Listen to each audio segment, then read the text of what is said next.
Hello, and welcome to another episode of the Relationship Theory. Here we take difficult emotions in and we talk them out like they are a regular conversation. Positivity hurts. You know why positivity hurts? Because in order to do it, you have to set aside whatever ails and hurts you in your life just to posit somebody with a moment of positivity. Just a little bit. You have to set aside your pain just to give somebody a little bit of positivity. And I tell you, in a world that is filled with opportunity for capital, I understand the rush. However, it is not necessary when most things in life are for free. What are you rushing negativity for? What are you rushing pain for? Why are you in a rush to share it?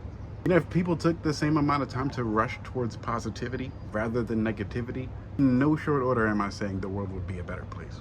Not only that, though, the individual within any nation would be very, very improved as far as discipline of self. Education in the world today, I understand that we deliver the curriculum through teachers who know what they're talking about, but I also understand that education doesn't give people the social curriculum. There's nothing that teaches you how to be a human, only an intellectual. So when I say people rush the negativity, but they don't rush the positivity, when I say positivity hurts, you can be sure that positivity hurts when you're an intellectual over a human being. Because that's the cost. The cost of positivity is that you have to stop being an intellectual for a moment. And I don't know who told anybody that being an intellectual was far more beneficial over being a human being.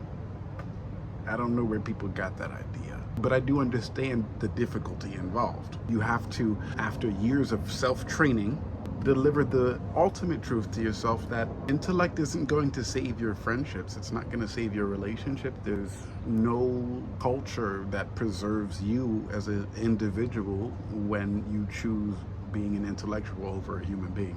There's nothing that works harder than you. And I understand that people don't want to afford the cost of being a human being when being an intellectual means that maybe right around the corner from you spreading negativity is an opportunity for money and capital. It may seem that you get paid for spreading negativity around. It's social conditioning, though. You conditioned yourself to believe that you get to spread negativity and get paid. That was your decision, though. The education didn't tell you that. You took the time outside of what you were learning in school to then condition yourself socially to behave negatively towards other people, just because in that same space and time you get to make some money and nobody knows. Why do people think that being able to make money in private matters more than spreading positivity when nobody is looking? You don't want people to know how much money you got, but you also let people see you treat them negatively.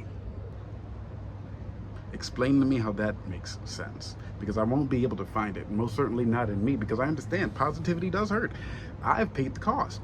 I know what it's like to have to choose positivity when you'd much rather be a negative person, but then I also know what it's like to be choosing positivity and being paid immediately after that. It's almost like I've reasoned within myself an incentive to do right by people. This is all just a social curriculum that I provided for myself. I don't necessarily need to treat people right, and therefore I reap the reward. There is no reward for being a good person.